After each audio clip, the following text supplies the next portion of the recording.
En 1980, Renfe alcanza un déficit de 160.000 millones de pesetas. Sus trenes se mueven básicamente en solo 5.000 de los 13.000 kilómetros de vía que gestiona. Hay demasiadas líneas que no son rentables. El 1 de enero del 85 se cierran más de 900 kilómetros de vías, 12 líneas y 132 estaciones se quedan sin servicio. Las comunidades autónomas salen al rescate de 600 kilómetros. Muchas de aquellas líneas son hoy vías verdes utilizadas para un turismo ecológico. Otras permanecen como escenarios de otra época, a la espera de ser transformadas en aulas de la naturaleza o centros culturales.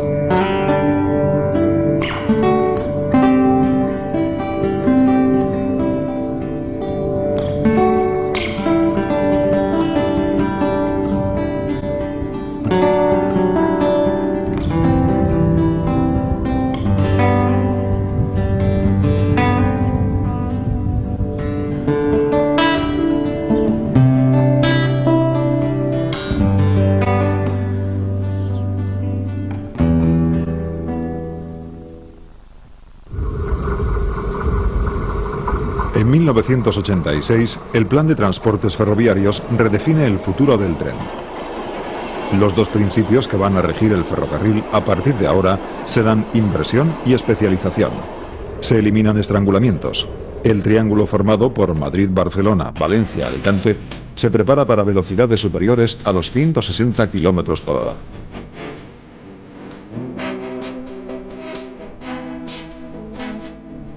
El tren se especializa en las áreas de negocio en las que puede competir con la carretera y el avión. El ferrocarril apuesta por las cercanías, los servicios rápidos Intercity y el transporte de grandes masas de mercancías. Para ello se adquieren nuevas y potentes locomotoras. Por primera vez, se construyen vías cuádruples para el acceso del tren a las grandes ciudades. Entran en servicio las unidades 446 y los trenes de 2 pisos 450. Este plan cambió el carácter de las cercanías en Renfe, de tal manera que se convirtió en una de las joyas de la corona, una de las joyas ferroviarias hoy por hoy, ¿no?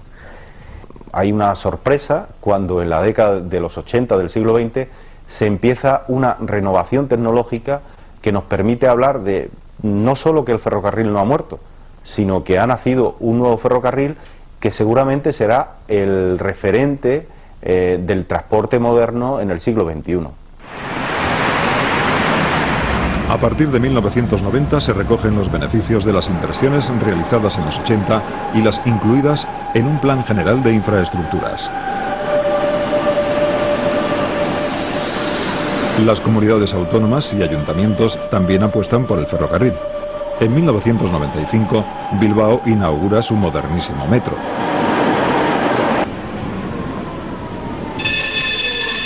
También lo hace Valencia, al que suma su tranvía hasta la playa de la Malvarrosa.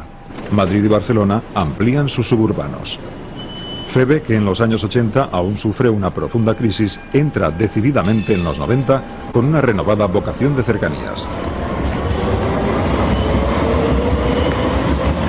Bueno, Feve actualmente es una empresa muy importante desde el punto de vista ferroviario,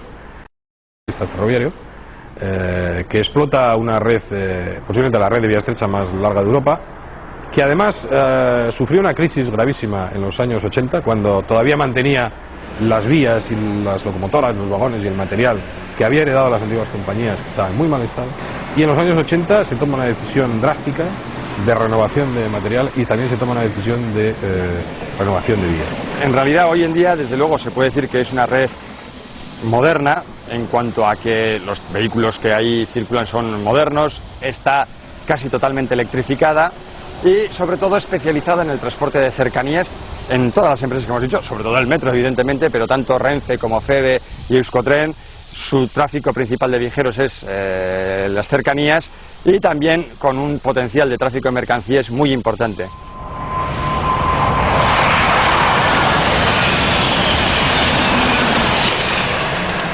Pero la otra gran revolución del ferrocarril, la revolución en marcha, no se va a dar ni en la vía estrecha ni en el ancho Renfe.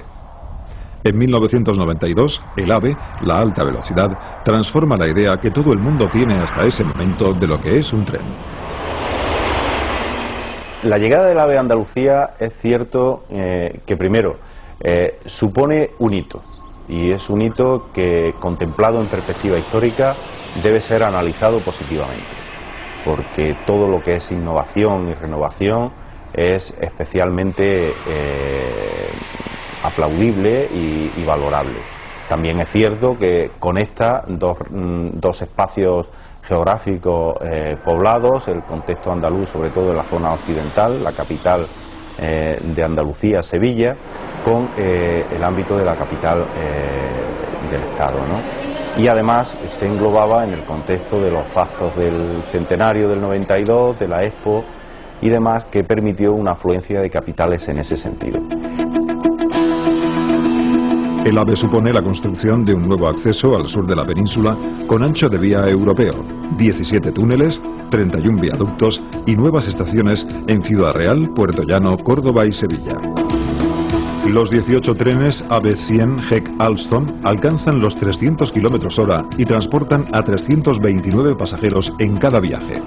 Cada tren posee un sistema de conducción automática que convierte al conductor en un supervisor de las órdenes que recibe a través de un sistema denominado LZB, que vigila constantemente la velocidad y potencia del tren con el fin de garantizar su absoluta seguridad.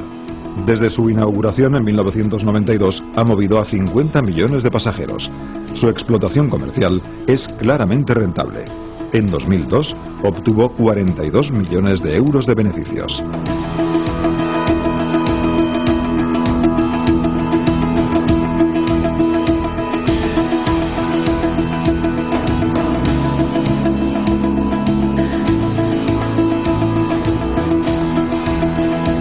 A partir de la irrupción de la alta velocidad, el AVE se convierte en el espejo en el que se miran el resto de los trenes.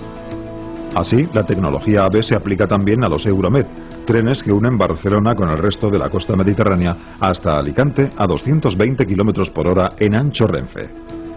Por primera vez en 60 años, el ferrocarril compite sin complejos contra el coche y el avión.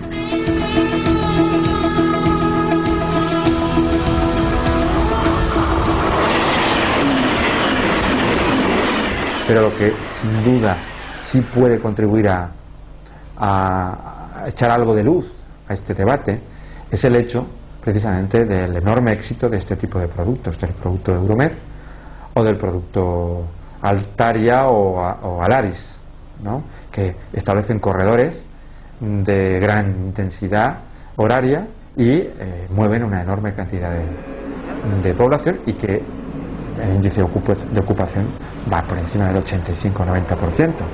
Eso quiere decir que es un producto que los consumidores quieren, que valoran, frente al automóvil o al avión, en distancias de 400-600 kilómetros, ir por encima de los 220 kilómetros a la hora por un precio razonable, entre 30 y 60 euros, dependiendo de la distancia o la clase en la que se viaje. Me parece que comparativamente con el avión o con el automóvil privado, pues es muy rentable en términos sociales y en términos individuales. Y en cercanías, España goza también de los trenes más modernos de Europa. Su capacidad para facilitar a gran cantidad de ciudadanos el acceso al centro de las grandes urbes, su puntualidad, rapidez, seguridad y limpieza han convertido a Cercanías en una nueva manera de moverse. Más de 420 millones de viajeros lo usan cada año.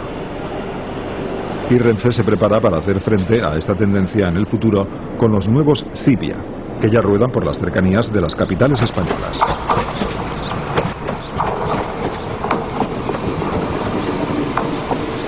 En este momento el ferrocarril está más vivo que nunca, hay proyectos importantísimos, el crecimiento de los viajeros en los últimos años en el ferrocarril, tanto en las cercanías como en alta velocidad, ha sido absolutamente impresionante y ha hecho que se vertebren las ciudades de forma totalmente diferente. Es decir, los núcleos de cercanías o las poblaciones de las cercanías han sido favorecidas por una red de cercanías importantísima.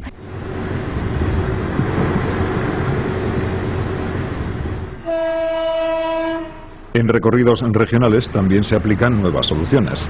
Los modernos TRD de tecnología diésel danesa permiten añadir más coches a los trenes y, a su vez, que los pasajeros puedan desplazarse libremente por el interior. Su carrocería de aluminio les hace más ligeros, ahorradores y rápidos.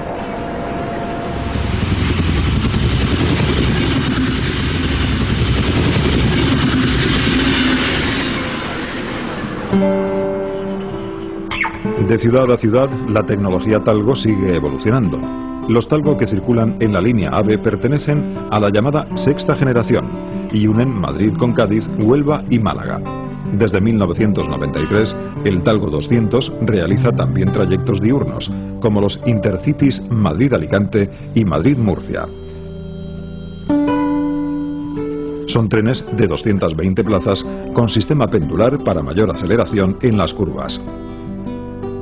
Todos los Talgo disponen de servicio de restaurante en el asiento en preferente, audio, vídeo, climatización, bar y cafetería. Pueden circular a 200 km por hora.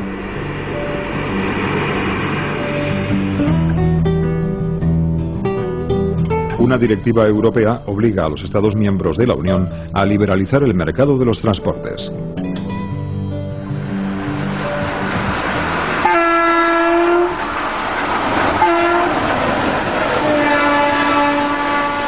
Desde 1996 circulan los primeros trenes de mercancías gestionados conjuntamente por Renfe y otras compañías privadas. Dos unidades de negocio, cargas y transporte combinado, apuestan por satisfacer a nuevos clientes con servicios adaptados a sus mercancías. El ferrocarril ha de ser competitivo si desea sobrevivir.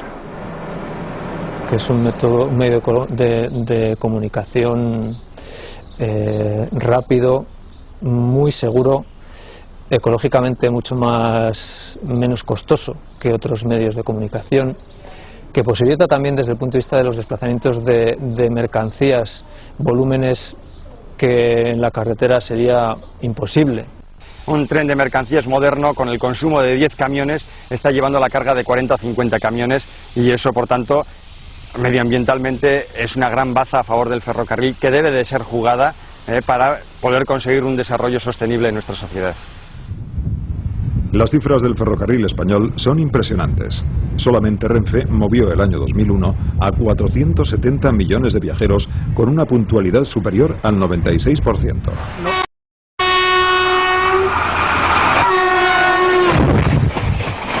En el caso del AVE, del 99,8%.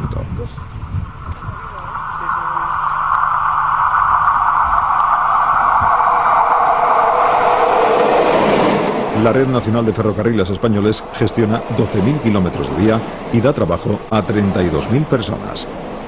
El pasado de Renfe queda ya muy lejano.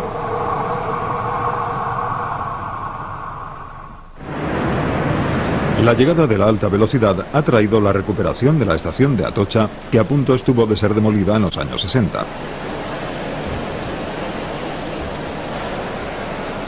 Al igual que a finales del siglo XIX, las viejas estaciones han recuperado con el nuevo ferrocarril su tono vital. Otra vez son centros sobre los que pivota la vida social y cultural de las ciudades.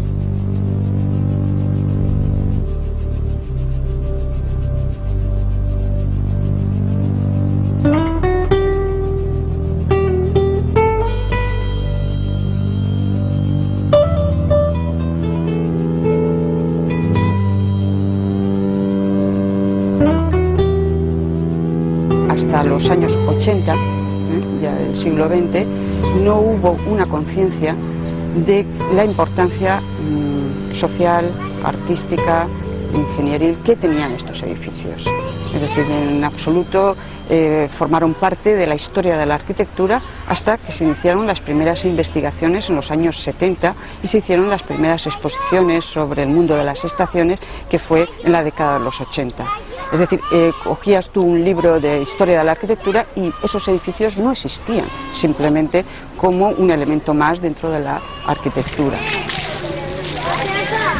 Ahora muchas viejas estaciones son restauradas y reincorporadas a la vida de la ciudad, monumentales y céntricas como la de Abando en Bilbao. Otras, nuevas y vanguardistas, se erigen como templos a la vida social. Una de las más espectaculares es Vialia Estación de Salamanca, un espacio diseñado tanto para el tren como para el ocio, la cultura y el comercio. 1,5 millones de pasajeros disfrutan cada año de sus servicios.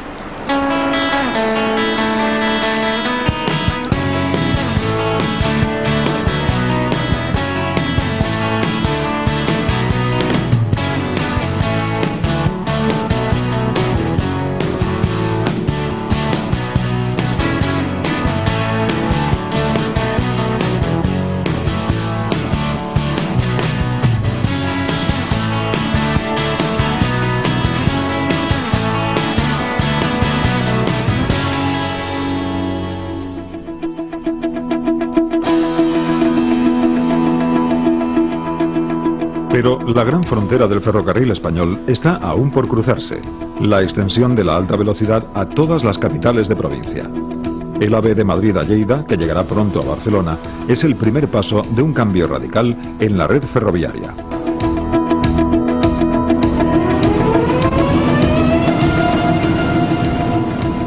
El Plan de Infraestructuras Ferroviarias 2000-2007 dotará a España, según el Ministerio de Fomento, de una gran red de 7.200 kilómetros de alta velocidad. El objetivo es que todas las capitales queden a menos de 4 horas de Madrid y ninguna provincia esté a más de 6 horas y media de Barcelona. Los trenes Siemens IC350, una versión mejorada de los que ya circulan por Alemania,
siendo con toda seguridad escenario y protagonista de esos momentos, pero a velocidad de vértigo.